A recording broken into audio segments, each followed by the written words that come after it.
Well, it's come to this. I recently had a hire from Votech from carpentry, a senior that can program a CNC machine, can run a beam saw, doesn't know how to measure. We graduated high school not knowing how to measure. It's a real tragedy. So, I'm gonna reiterate what I told him. This is the easiest, simplest, stupidest way I could teach someone how to measure in under 5 minutes. So you have an inch. That's an ounce of weed, right?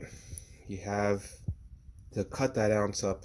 How are you going to do it? Your first thing is halves. So you cut the ounce in half, that's a half. Now what do you do with the half ounce? You're going to cut that up again. That's in quarters, right? There's your quarters. You can't have 4 quarters because that's a whole inch or an ounce, right? 4 quarters is an ounce. So you would have 1, 2, 3 quarters. You can't have 2 quarters because that's a half. You would have 1 quarter, right? So it's either 1 quarter or 3 quarters. Can't be 2 quarters or 4 quarters, right? So now you're going to cut the quarters up again. What are you going to cut them up into? Eighths. Oh my gosh, that's the next line. The next shortest line is eighths.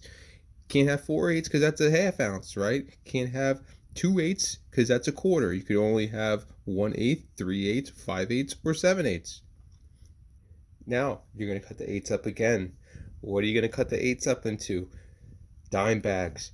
Well, your dime bags are your 16ths. So that's these next shortest line, right? We're progressing in the length of lines. So you're going to have, if you have 8/16ths, can't have 8/16ths because that would be a whole half ounce. Can't have 4/16ths because that would be a quarter. You can't have 2/16ths because that would be, because say it with me people, an eighth. So you would have 1/16, 3/16ths, 5/16ths, 7/16ths, 9/16ths, 11/16ths, say it with me, 13/16ths, 15/16ths, right? Now, if you were gonna go on a corner of the street and you're gonna break up those dime bags, what are you gonna do? You're gonna put them into nickels, right? The nickels are your 30 seconds and so forth. And then if you got a nickel, then you got a dub or whatever you call that on the road these days, these kids, and that's going to be a 64th, and we keep going, delineating down. Ladies and gentlemen, society has hit a rock bottom event. Our kids don't know how to measure, but they know how to smoke weed damn well, so that's how you teach them how to measure. Have a nice night.